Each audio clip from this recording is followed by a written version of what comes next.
সহি আকীদার আলেমগণ সরাসরি রাজনীতি বলতে দেশের যে দুর্গন্ধময় রাজনীতি রয়েছে এই রাজনীতির কথা বলছেন। এই রাজনীতি করতে হারাম,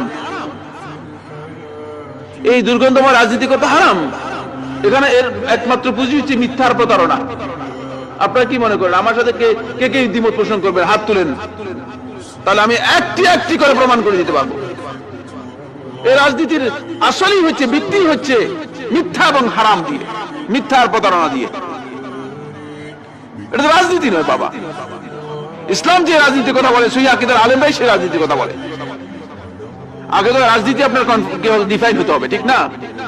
রাজনীতির ডেফিনিশন তো আপনার জানতে হবে, এটা কি রাজনীতি। আপনি দেখেন পাকিস্তানের কথা বলি, বাংলাদেশের কথা বলে তো বড় বিপদ আছে। পাকিস্তানে ইমরান খান, বুঝলেন, সে প্রধানমন্ত্রী হওয়া পর্যন্ত তার জীবনে তার বিরুদ্ধে একটি মামলাও ছিল না।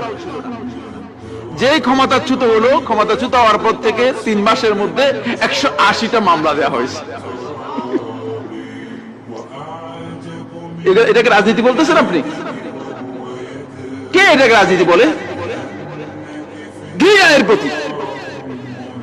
এটা কোন ব্যক্তি, আলেম তো প্রশ্নই আসে না, কোন জাহিলও করতে পারে না। আলেম তো প্রশ্নই আসে না। আলেম এই কাজ করবে কোত্থেকে? আলেম এই কাজ করবে? আপনারা বলেন। জাহিল এই কাজ করতে পারে না। নোংরামির আর শেষ নেই। আজকে এই জন্য এই নোংরা কথা বলবো, আজকে নিম্নমানের স্বভাবের লোকের কথা বলছি এই জন্যই তো। এটা তো মানুষকে মানুষের কদর করতে পারে না, মানুষকে হাইওয়ান জানোয়ারের কদর করতেছে, জানোয়ারের মর্যাদা দিচ্ছে, মানুষকে জানোয়ারের মর্যাদা দিচ্ছে।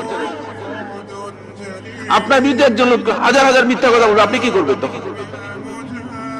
ইসলাম যে রাজনীতির কথা বলে সেই রাজনীতি আসলে আমাদের সমাজের মধ্যে নেই, বুঝতে পেরেছেন? এগুলো সব প্রতারণা। এটা যে ক্ষমতা দখলের একটা চেষ্টা, বুঝতে পেরেছেন?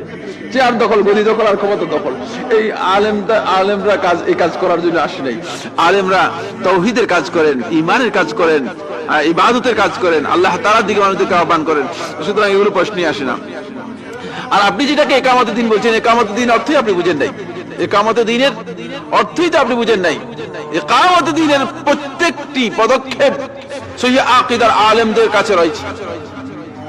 ইকামতে দ্বীনের প্রথম হচ্ছে আদ-দ্বীন বলতে এখানে তাওহীদকে বোঝানো হয়েছে। তাওহীদ যতদিন পর্যন্ত প্রতিষ্ঠিত না হবে ততদিন পর্যন্ত আল্লাহ রাব্বুল আলামিনের পক্ষ থেকে এই বিশাল নিয়ামত আল্লাহ তাআলা দিবেন না আমাদেরকে। ক্ষমতার এই নিয়ামত দিবেন না আল্লাহ তাআলা, ঠিক না? ক্ষমতার নিয়ামত পেতে হলে আগে তাওহীদ প্রতিষ্ঠিত হতে হবে, বুঝতে পেরেছেন? এই জন্য তাওহীদের বিষয়ে মানুষদেরকে জানাতে হবে।